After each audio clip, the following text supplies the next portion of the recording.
Tonight, we'll be exploring 50 things you didn't know about the samurai, from their quiet rituals with tea, to the strange superstitions they whispered before battle, to how they trained, slept, ate, and even dealt with matters of honor, shame, and death. Take a deep breath. Maybe pull the blanket a little closer, and if you enjoy soft, thoughtful history, I invite you to like, subscribe, and leave a comment below. It helps more people find this cozy little space we've built together. Alright, let's begin. 1.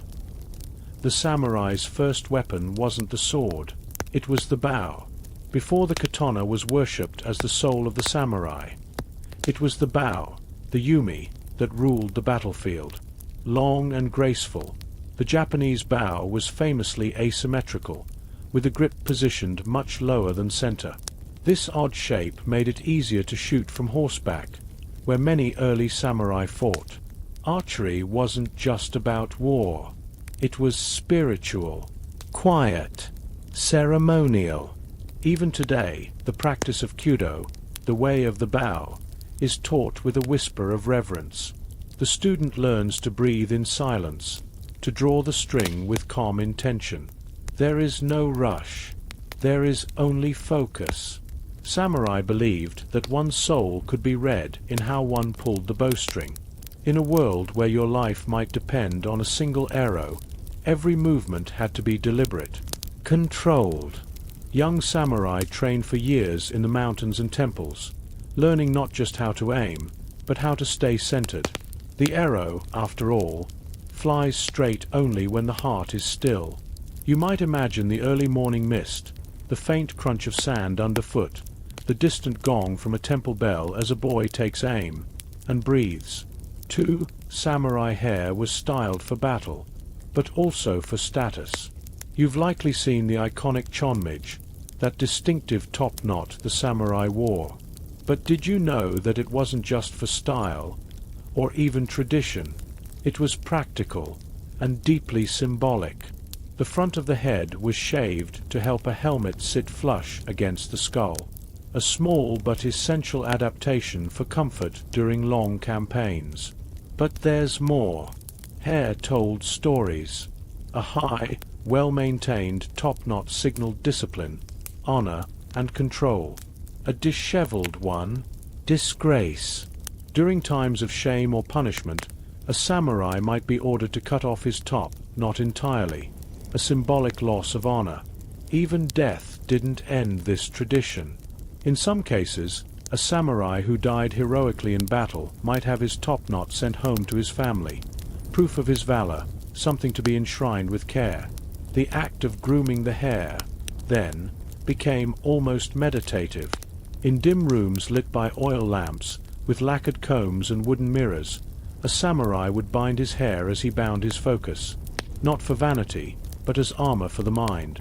Imagine the slow, rhythmic brushing, the careful tying of the knot, a quiet ritual before the storm.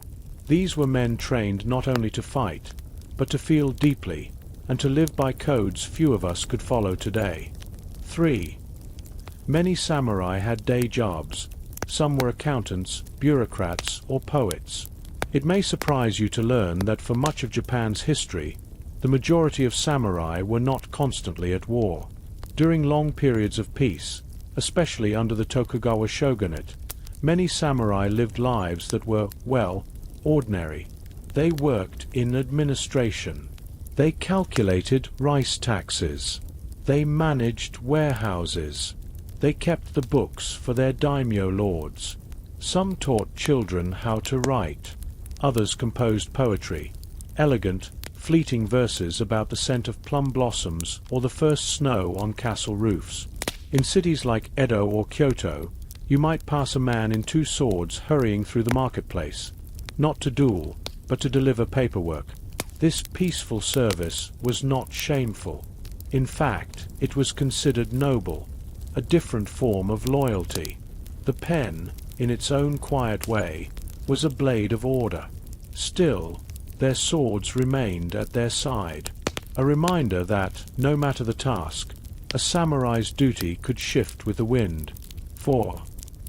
The tea ceremony was a kind of psychological armor. Picture a tatami-matted room, low ceilings, a single flower in a vase, a scroll with one character brushed in black ink. Stillness. You kneel. The tea master moves slowly, almost like a dream. He folds the cloth, wipes the bowl, pours hot water in silence. Every motion is precise, not rushed, not casual. This is shinoyu, the Japanese tea ceremony.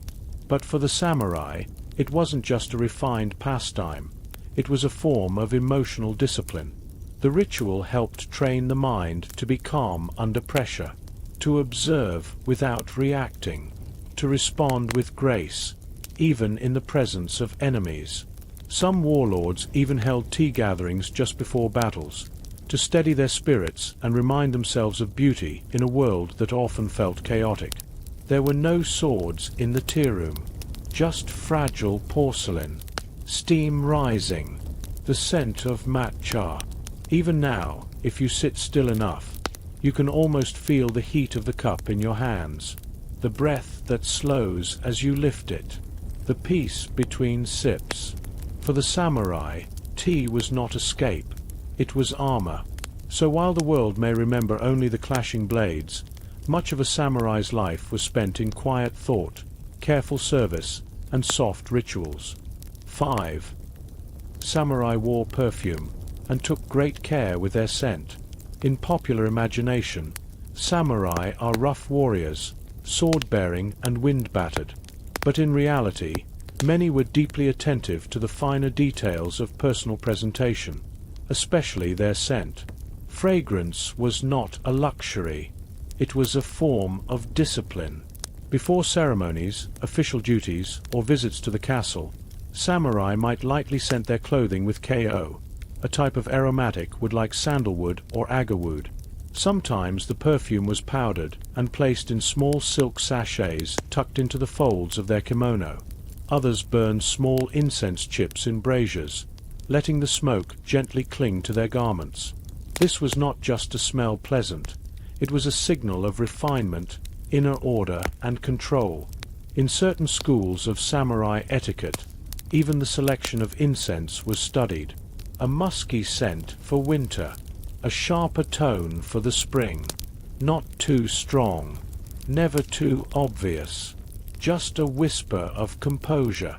To smell good was to show that your mind was in harmony. 6. Some samurai followed elaborate nighttime rituals. We think of the samurai's discipline by day, sword training, meditation, study. But that order often extended into their evenings, too. Before sleep, a high-ranking samurai might bathe in warm water infused with herbs like chrysanthemum or mugwort, believed to calm the body and prevent illness. Servants would brush and fold his clothes carefully, placing tomorrow's outfit in a precise arrangement. In some households, the room had to be inspected, swords arranged a certain way, shutters drawn in silence, bedding folded just so. A samurai's sleeping mat was not just a place of rest, but another arena of control. And then there were prayers, not loud or public, whispered into the sleeve or offered in the mind. Gratitude for survival, a wish for clarity at dawn, thoughts of ancestors. In certain traditions, a samurai would lie down facing the east, toward the morning sun, toward duty. There was no flopping into bed, no casual collapse. Even in sleep, there was form and grace. 7. Samurai were trained in calligraphy from childhood. Though we imagine the samurai as warriors, their training extended far beyond the dojo and battlefield. In many households, boys born into the warrior class were taught calligraphy almost as soon as they could hold a brush, not just as art, but as a path to stillness. Calligraphy, or shodo, the way of writing, was considered a reflection of one's inner state. If the brush moved too quickly, the stroke would lose form. If the hand trembled, the character would show it. Every flick, every pause, revealed the mind behind it. Samurai practiced writing ancient Chinese poems, Zen phrases, and the names of their ancestors. A well-written scroll, displayed in the home's inner room, was considered just as noble as a polished blade. In some cases, a dying samurai would write a final death poem, with calm brushstrokes, moments before battle or ritual suicide. Not in panic, but in clarity. They didn't just master ink. They mastered the silence between strokes. 8. Some samurai had a deep attachment to their teacups. A samurai's relationship with tea went far deeper than refreshment. The tea ceremony, or shinoyu, was central to samurai culture, especially in the late medieval and early Edo periods. It wasn't only about drinking tea. It was a performance of precision, humility, and quiet presence.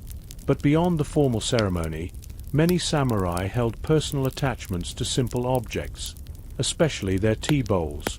Some preferred thick, rustic cups from rural kilns. Others favored cracked, asymmetrical pieces mended with gold lacquer, a practice known as kintsugi, where broken things were repaired in a way that celebrated their imperfection. To sip from a familiar cup was not just habit. It was grounding. The weight in the hand, the warmth of the glaze, the way the rim met the lip. Some cups were given names, passed from generation to generation, like tiny heirlooms of comfort. Even warriors need small sanctuaries. The samurai world was filled with such quiet details.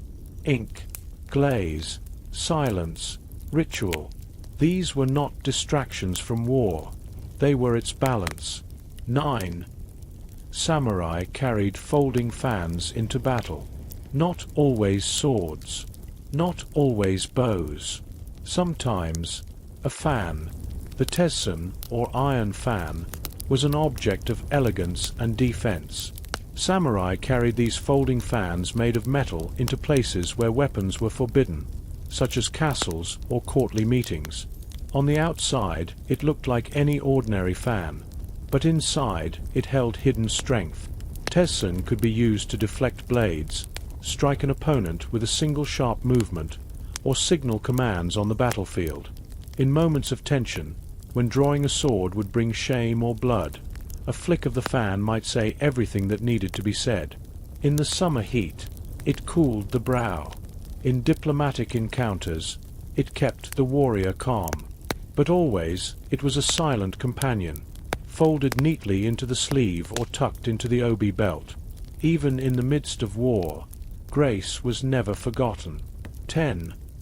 Bathing was a daily act of spiritual discipline. To bathe was not just to cleanse the body, but to prepare the mind.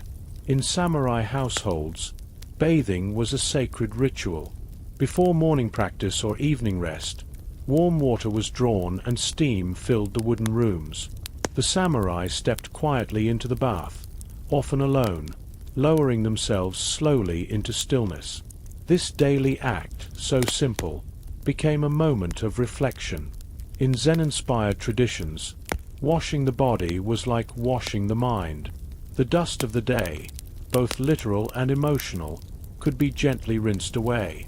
Some samurai meditated after bathing, or trimmed their nails with careful attention, tending to their body as they would a blade.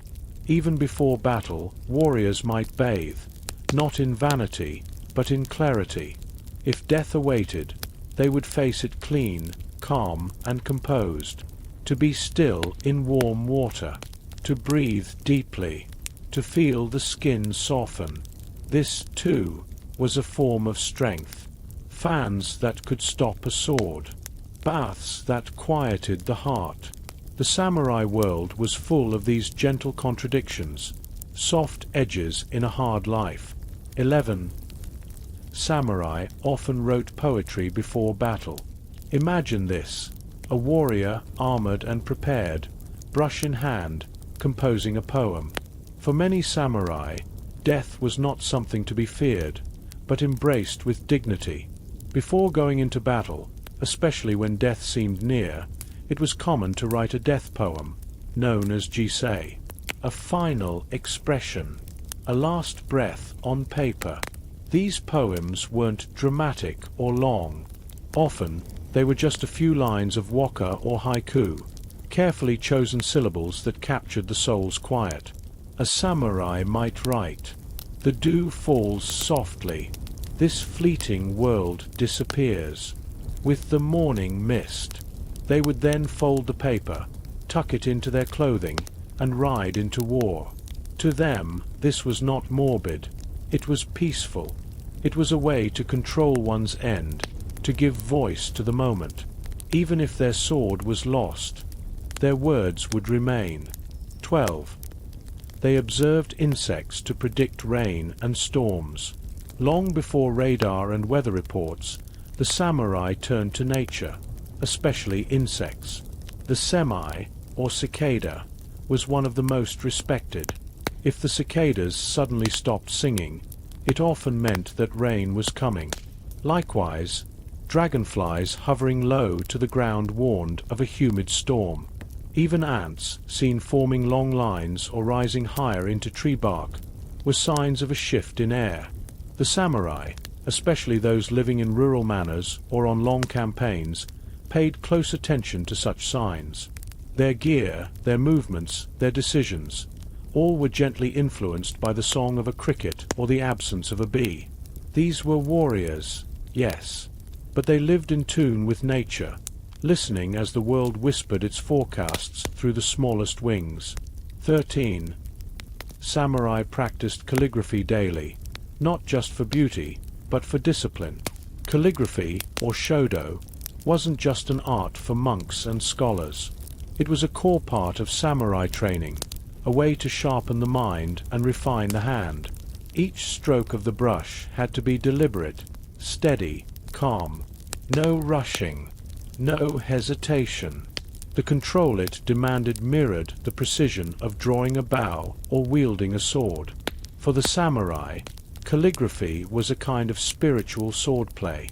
Before sunrise, many warriors would sit in silence with inkstone and brush. Their morning might begin not with drills, but with a single elegant character, perhaps honor, stillness, or death. And if the ink bled too far, if the line wavered, that wasn't just a mistake on paper. It was seen as a reflection of inner unrest, a need to realign the spirit. The page, like the blade, demanded purity of thought. 14. Samurai fans could be used as weapons. Picture a samurai, calm and seated, holding what seems like nothing more than a folding fan, a symbol of elegance, ceremony, maybe even poetry. But in a flash, it could become something else. Some fans were made of solid iron ribs hidden beneath paper or lacquer, strong enough to parry a blade or strike with weight. These were called tessen, or iron fans. Tessenjutsu, the art of using the war fan, was a real martial discipline. It was especially useful when weapons were forbidden, such as inside a lord's court or during peaceful ceremonies. A warrior might walk into a meeting armed with nothing but a fan, and leave having defended his life with it. It was subtle, graceful, and deadly, a perfect example of samurai paradox, strength within softness, control within beauty. 15. Samurai loved perfume, especially for battle. It might sound surprising, but samurai often scented their bodies and armor before going into battle. They didn't do it for vanity. They did it for ritual, for clarity, and sometimes even for death. This practice was called kodo, the way of incense. Samurai believed that pleasant scents purified the spirit. Before battle, they might burn fine woods like agarwood or sandalwood, allowing the smoke to drift over their clothes and hair. Some even sewed fragrant sachets into their armor, just beneath the metal plates. In case they fell in combat, they wanted their bodies to be found in dignity, not in filth. Clean, scented, honorable. The scent wasn't for show. It was a quiet preparation for their final moment. 16. Some samurai trained in silent battle techniques. Not all samurai training involved shouting war cries or clashing swords. Some schools, especially during peacetime, taught the art of mushin and silent engagement. No noise, no words, no unnecessary movement. The warrior would move in perfect silence, stepping with such control that even floorboards wouldn't creak. They trained to observe everything without reacting, to sense danger without turning their head, to strike with no warning at all. One technique involved learning to remain absolutely motionless, even while insects crawled on their face or wind whipped their robes. Stillness became its own kind of weapon. In this way, the most dangerous samurai could enter a room and be forgotten in a heartbeat, until it was too late. A battle without noise. A presence without presence. 17. Samurai had a strict tooth-cleaning ritual. Long before modern toothbrushes, samurai already practiced careful oral hygiene. They used tooth sticks made from fragrant woods like willow or bamboo. These were chewed gently at one end until the fibers frayed, forming a kind of natural brush. The other end could be used like a toothpick. Some even dipped them in salt or charcoal for a deeper clean. It wasn't just about keeping healthy teeth. It was a matter of pride and readiness. After all, how could a warrior face death if his mouth was sour? Samurai also believed that a clean mouth helped steady the mind. So before meditating, or before drawing a blade, many would carefully tend to their teeth in silence, cleansing both body and spirit. 18. The samurai's hairstyle was a message. That top knot, known as the chonmage, wasn't just fashion. It was an ever-present signal. The front of the head was shaved, and the remaining hair was gathered and tied tightly into a knot. The shaved portion helped a samurai's helmet sit comfortably, but the knot itself was symbolic. A full, well-kept knot meant a man was still in service, still bound by his duties. Cutting it off, however, was a form of resignation, or even disgrace.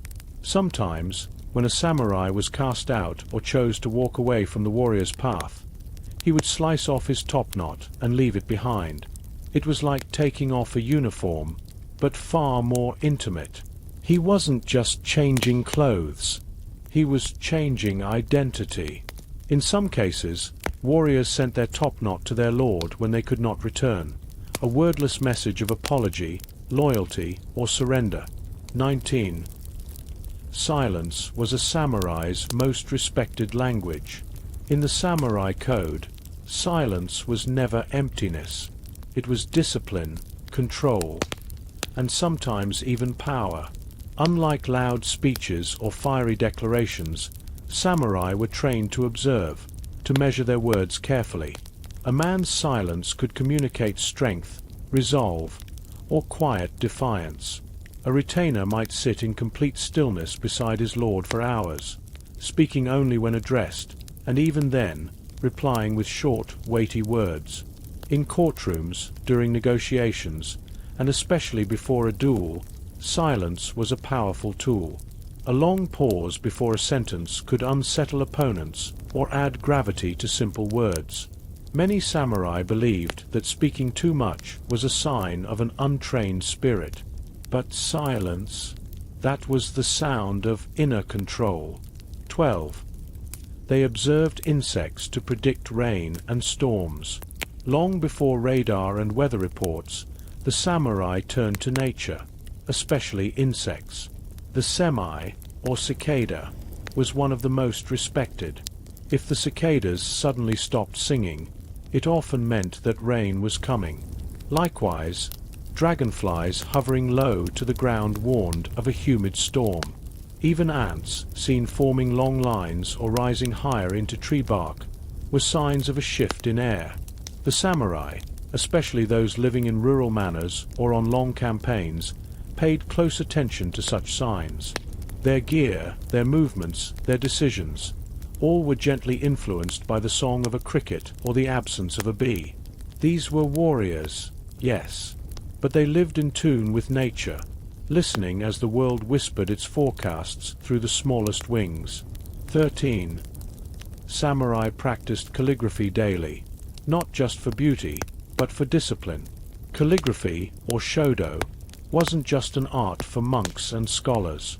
It was a core part of samurai training, a way to sharpen the mind and refine the hand. Each stroke of the brush had to be deliberate, steady, calm. No rushing, no hesitation. To control it demanded mirrored the precision of drawing a bow or wielding a sword. For the samurai, calligraphy was a kind of spiritual swordplay. Before sunrise, many warriors would sit in silence with inkstone and brush. Their morning might begin not with drills, but with a single elegant character, perhaps honor, stillness, or death. And if the ink bled too far, if the line wavered, that wasn't just a mistake on paper. It was seen as a reflection of inner unrest, a need to realign the spirit. The page, like the blade, demanded purity of thought. 14. Samurai fans could be used as weapons. Picture a samurai, calm and seated, holding what seems like nothing more than a folding fan, a symbol of elegance, ceremony, maybe even poetry. But in a flash, it could become something else. Some fans were made of solid iron ribs hidden beneath paper or lacquer, strong enough to parry a blade or strike with weight. These were called tessen, or iron fans. Tessenjutsu, the art of using the war fan, was a real martial discipline. It was especially useful when weapons were forbidden, such as inside a lord's court or during peaceful ceremonies. A warrior might walk into a meeting armed with nothing but a fan, and leave having defended his life with it. It was subtle, graceful, and deadly, a perfect example of samurai paradox: strength within softness, control within beauty. 15. Samurai loved perfume, especially for battle. It might sound surprising, but samurai often scented their bodies and armor before going into battle. They didn't do it for vanity. They did it for ritual, for clarity, and sometimes even for death.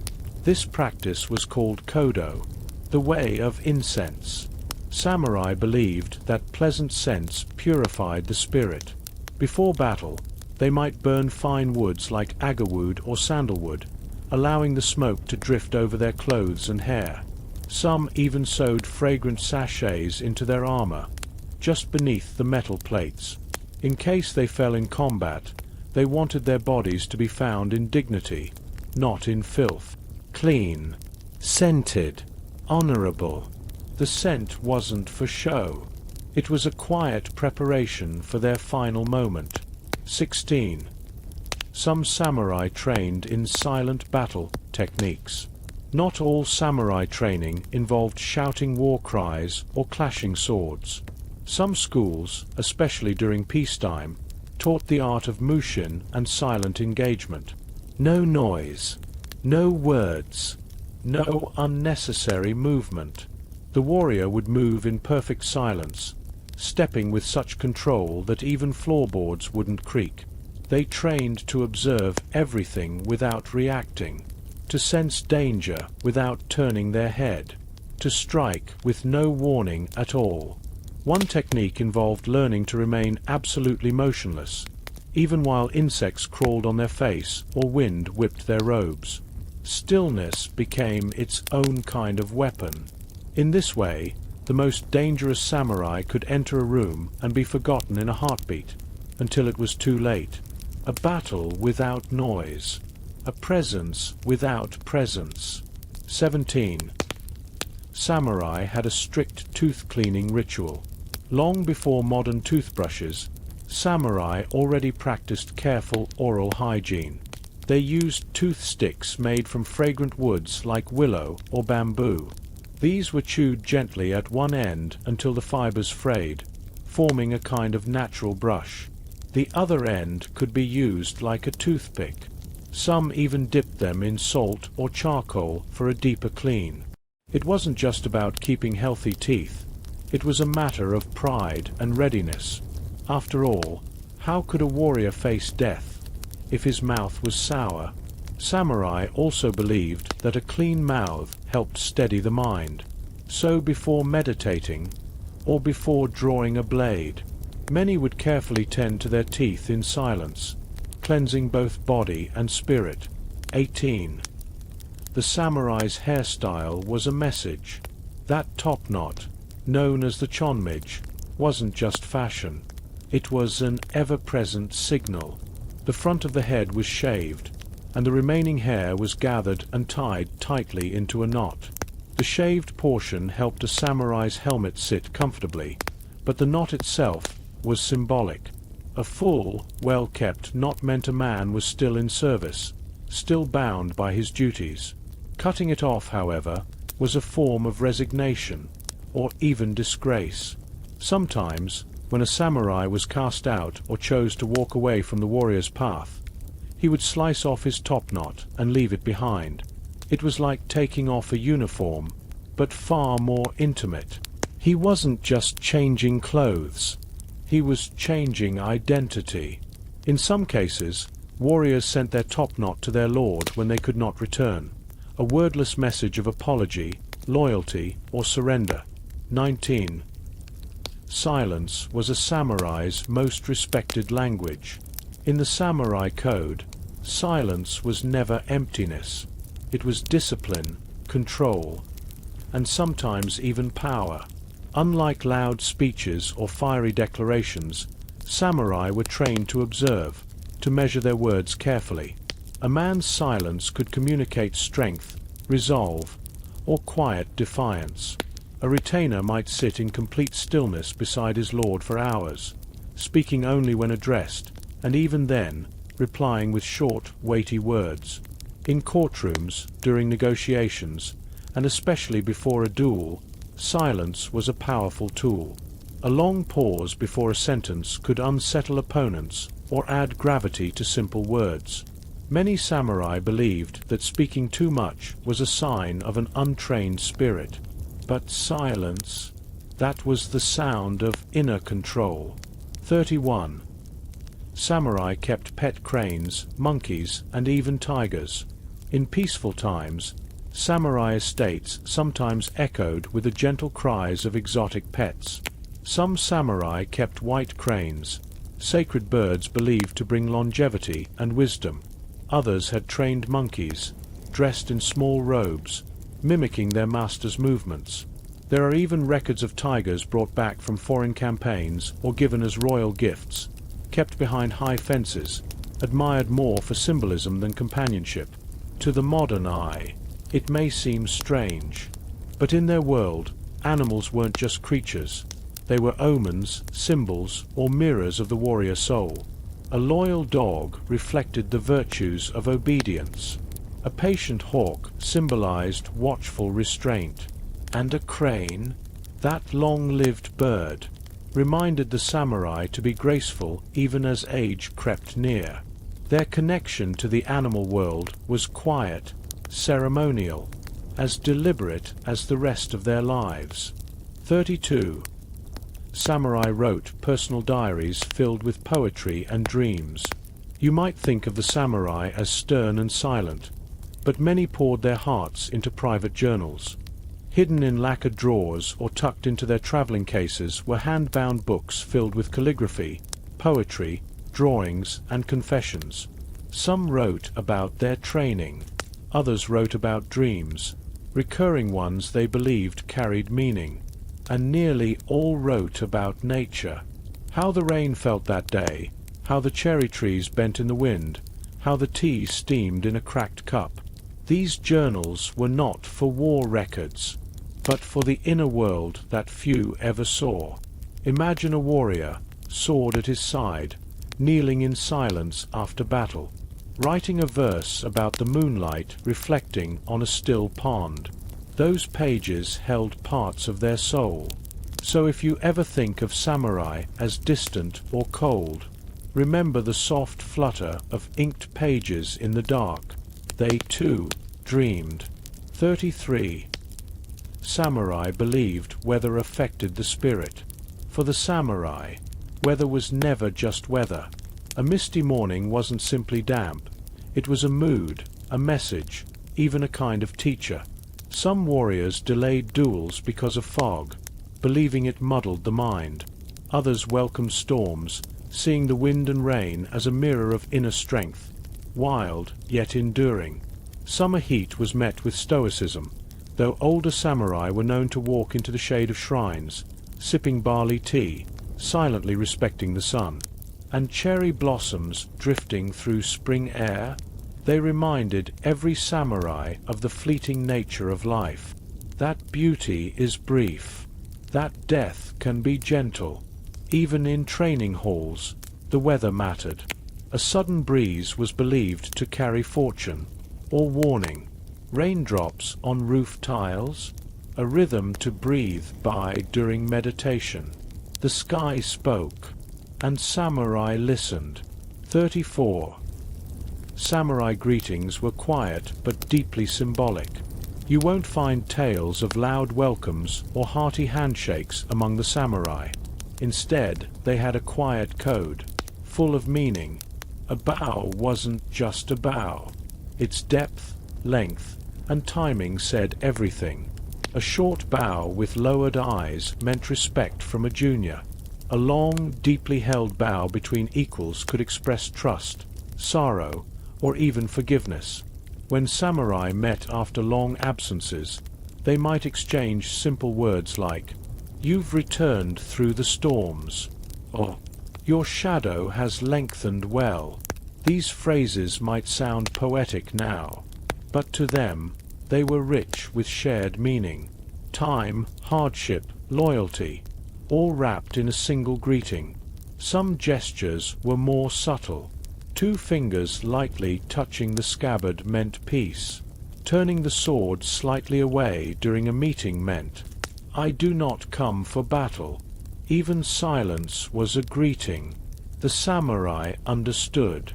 Words could be sharp, but stillness was precise. 35. Samurai used scent as a form of mental armor. Before stepping into a duel or ceremony, a samurai might pause, not to polish a blade, but to prepare a fragrance. Yes, incense and scented woods were part of the warrior's preparation. The ritual was known as kodo, the way of fragrance. Like the way of the sword, it wasn't about vanity. It was about presence, focus, calm, intention. They would gently warm chips of agarwood or sandalwood, inhaling its smoke to sharpen awareness, to clear emotional fog, and to remind themselves of mortality and purpose. Some samurai would even scent their armor or underclothes, not to mask odor, but so that if they died in battle, they would do so with grace. There were fragrances for courage, scents that soothed rage, and those used for farewells. To the samurai, smell was memory, and memory was duty. 36. Fireflies were used as light, symbol, and letter carriers. Now lean back and imagine a summer night in Edo.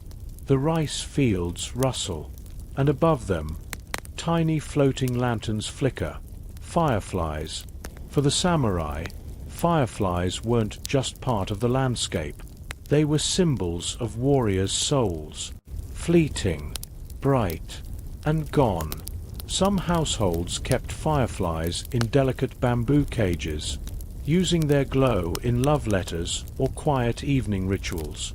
They were placed beside scrolls, or allowed to drift near the garden walls, as if delivering a message to the ancestors. But there's more. Young samurai in training would sometimes collect fireflies, and sit quietly under their glow while reciting poems, or reflecting on the brevity of life. Some legends say warriors about to die would write final verses by firefly light. No candles, no torches, just a soul writing by the glow of another. To outsiders, it might have seemed childish, but to the samurai, these tiny lights were reminders to burn briefly, but brilliantly. 37. Samurai slept with their heads toward the north, in the quiet hours of the night, after armor had been removed, after the sword had been set in its cradle beside the futon. A samurai would lie down, carefully, head pointed north. This wasn't accidental. In Japanese Buddhist custom, this was the position in which the dead were laid. To sleep with one's head facing north was to remind oneself of the impermanence of life. Some believed it helped with meditation in sleep. Others thought it brought clarity in dreams. And for the samurai, dreams were not frivolous. They were reflections of the spirit's readiness. Their bedding was usually simple: a straw mat, a thick quilt if it was winter, and their katana resting close, always within reach. Some even slept in light clothing that allowed them to rise and defend at once, should danger call. To fall asleep was to step closer to death, and so it was done with reverence, not indulgence. 38. Eyebrows were sacred, and sometimes removed. Let's talk now of something delicate. The eyebrow. It might seem odd, but samurai culture had strong opinions about how the eyebrow framed honor. In early medieval Japan, noble warriors, and especially their women, would shave their eyebrows entirely and draw new ones higher on the forehead. This wasn't mere fashion. It was a display of class, a deliberate gesture of control over the body. Among certain clans, a samurai's widow might shave her eyebrows after his death, a sign of mourning and withdrawal from the world. In battle, thick eyebrows were sometimes darkened with soot or ink to appear more fearsome under helmets, and before certain ceremonies, a warrior might pluck, shape, or mark his brows to emphasize dignity and resolve. The face was not just flesh. It was a canvas of intention. Every hair removed or shaped spoke of loyalty, of grief, of rank. So, the next time you glance at your own reflection, remember that, for the samurai, even the eyebrow was a silent battlefield. 40. Samurai scented their armor before wearing it. Before a samurai stepped into his armor, he often performed a small but moving ritual. He would scent it. Bundles of incense, carefully selected, were burned near the armor, or crushed leaves of kaboku, aromatic wood, were placed in the layers of the chest plate and helmet, not for vanity, but for purification. This was especially true before battles. Armor that smelled of sacred wood, smoke, or chrysanthemum oil was considered blessed, protected by the spirit world. And should death come, the samurai wanted his body, and even his blood-stained armor, to carry the fragrance of intention and readiness. It is said that some samurai even left behind a signature blend of scent, so their bodies could be identified if lost in battle. Imagine that, a fragrance lingering on the battlefield wind, a final message from the heart of a warrior. 41. Samurai practiced calligraphy as mental training. The samurai were warriors, yes, but also artists of the brush. Calligraphy, or shodo, was not a decorative hobby. It was a form of discipline. a sharpening of the soul. Sitting with inkstone and brush, the samurai would quiet his breath, dip the brush gently into black ink, and pull long, deliberate strokes across soft rice paper. Each character demanded balance. Too fast, and the brush would skip. Too firm, and the ink would bleed. It was said the character for truth could only be drawn properly by one who lived truthfully. Calligraphy rooms were often silent. Only the faint scratch of bristles, the flutter of sleeves, the hush of steady breath. In this way, a warrior's heart was tamed, his hand trained not to tremble under pressure. Some samurai left behind volumes of beautiful writing, with poetry, sutras, or personal reflections, written in elegant script. Their words survive like whispered thoughts, pressed gently into paper. 42. Samurai created gardens just to hear the water flow. Despite the violence of their world, samurai craved the sound of peace. Many built small gardens not for walking, but simply to sit and listen. In these gardens, the sound of water was sacred. Bamboo fountains known as shoshirodoshi tapped rhythmically as they filled and emptied. Streams trickled over stones, arranged with poetic asymmetry. Why? Because the sound of moving water calmed the warrior's mind. It reminded them that strength was also found in gentleness, and that stillness, like water, could wear down even the hardest stone. These garden corners became places of reflection. After training, or before battle, a samurai might sit alone, listening to the talk of the bamboo, the soft whisper of a koi flicking its tail in the pond, or the rainfall on maple leaves. In those sounds, the samurai found a world without swords, without strategy, just rhythm, just breath, just peace. 43. Samurai faced death with a ceremony called seppuku. There is perhaps no act more misunderstood than the ritual suicide of the samurai, known as seppuku, or more bluntly, harakiri. But to the samurai, it was neither horrifying nor impulsive. It was an honor-bound farewell, a controlled departure in a culture that valued duty above breath. Seppuku was often performed when a samurai lost his master, disgraced himself, or was commanded to die, with dignity rather than by execution. It was done in silence, on a white tatami mat, sometimes before witnesses. The samurai would wear white robes. He might write a death poem, simple, elegant, and brief. Then, with great calm, he would take the short sword and make a deep horizontal cut across the abdomen.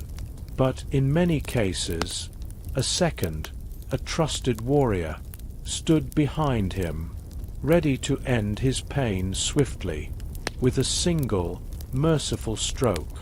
This ritual was about control, not spectacle, a final act of self-mastery. It was said that a true samurai met death like he met life, with silence and honor. 44. Samurai practiced ikebana, the art of flower arrangement. You might not expect it, but samurai were often taught to arrange flowers, not for beauty, but for discipline. Ikebana, or the way of flowers, was a meditative art. It demanded precision, restraint, and deep attention. One did not simply place flowers. Each stem was cut with intent, each angle chosen to express, not chaos, but harmony between heaven, earth, and man. The samurai arranged flowers to still the mind before battle, or to reflect on the impermanence of life, how a single blossom might hold a lifetime of silence, a reminder of the fleeting moment, a twisted branch, a single narcissus, a cup of clean water, together became a silent expression of grace within structure. In this practice, the warrior met his opposite and became, for a moment, a student of softness. 45. Samurai wrote moon-viewing poetry by lantern light. The battlefield was not the only canvas for a samurai's heart. Long after swords were sheathed and armor hung quietly by the door, the samurai often turned to verse. In the cool stillness of autumn, they would gather for a ritual called tsukimi, the moon-viewing ceremony. By the flicker of hanging lanterns, and under the pale, drifting clouds, they composed waka poems, short, 5-line verses, that captured fleeting thoughts. Themes were not of war, but of wind and water, the rustle of reeds, the cry of a distant crane, the loneliness of dew. Some wrote of lost friends, some of quiet longing, others of the moon's cold reflection.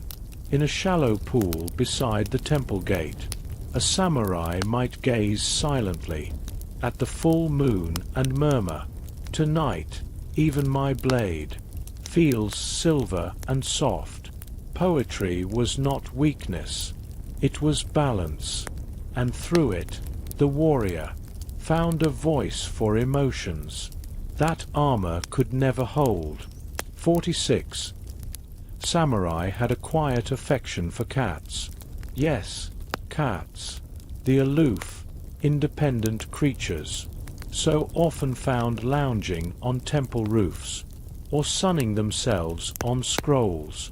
You might be surprised to know that samurai households often kept cats, not merely for charm, but for their usefulness. A single cat could protect scrolls, armor padding, and silken robes from the ruin of mice and insects. But more than that, the samurai respected the cat's spirit, independent, alert, elegant in movement, but swift when needed. Some samurai believed cats were spiritual protectors, warding off evil in their silent way. Monks painted them into screen panels. Poets likened them to clouds with claws. A few warriors even wrote haiku in praise of their soft-footed companions. Steel in my hand, fur on my lap, both wait in silence. It is a quiet truth. Even the strongest warriors sometimes sought peace in the curl of a purring animal. 47. Samurai funerals were ceremonies of stillness and smoke. When a samurai died, it was not always in a blaze of glory. More often, he slipped quietly from the world, his absence marked not by the clang of steel, but by incense smoke curling through wooden beams. The funeral was a solemn affair. Robes turned black, heads bowed low. The body was sometimes dressed in plain white, a return to purity, symbolizing the warrior's final surrender to the great stillness. Offerings of rice, coins, and sandalwood were placed with the body, sometimes alongside a beloved short sword. Priests chanted sutras, a favorite poem, perhaps scribbled in life, on a bamboo fan, might be read aloud. Then came the lighting of incense, not in flames of spectacle, but in soft tendrils, rising slowly as prayers. And when the funeral pyre crackled to life. It did so with restraint. No wailing, only quiet remembrance. For the samurai knew death was part of the path, and even in passing, honor remained intact. 48. A samurai's sword was treated like his soul, even after death. What happened to a samurai's sword after he died? This was no casual decision. The katana was not just a weapon. It was part of the man. It held his discipline, his shame, his triumphs, his years of rain-soaked marches, and snowy watch posts. Sometimes the blade was passed on to a son, or a trusted student, polished, revered, its edge never dulled by forgetfulness. Other times, the sword was entombed, with the warrior laid beside him, as if it, too, needed rest. There were even shrines, where swords were enshrined, and worshipped, treated as divine relics of a warrior's spirit. And in some cases, a samurai might ask that his blade be broken or melted, so it could not be misused. So no hand would dishonor its memory. To touch a samurai's sword was to touch the shape of his life, the rituals, the storms, the stillness. Even after death, the blade remembered. 49. Samurai believed in dying like a falling cherry blossom.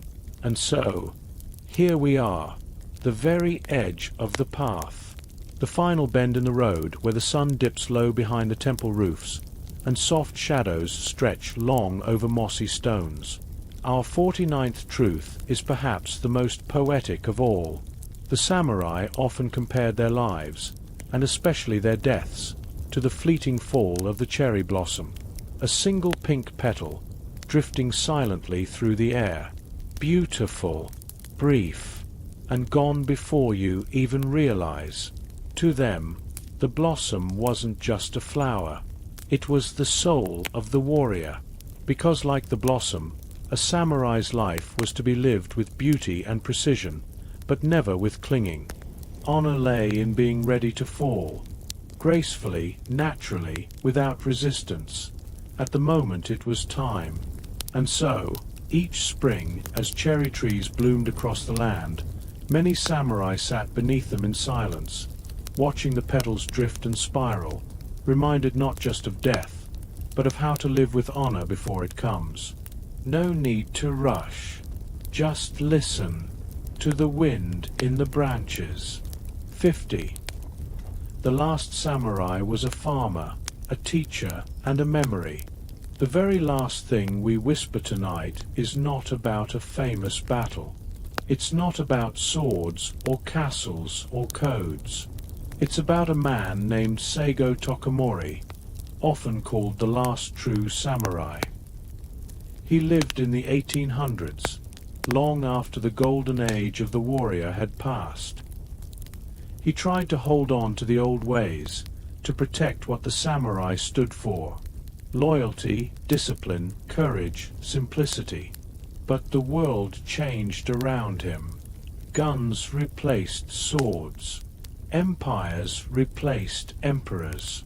And soon, the samurai were no more. But Tokamori remained a quiet echo. He farmed. He taught. He walked with calm dignity.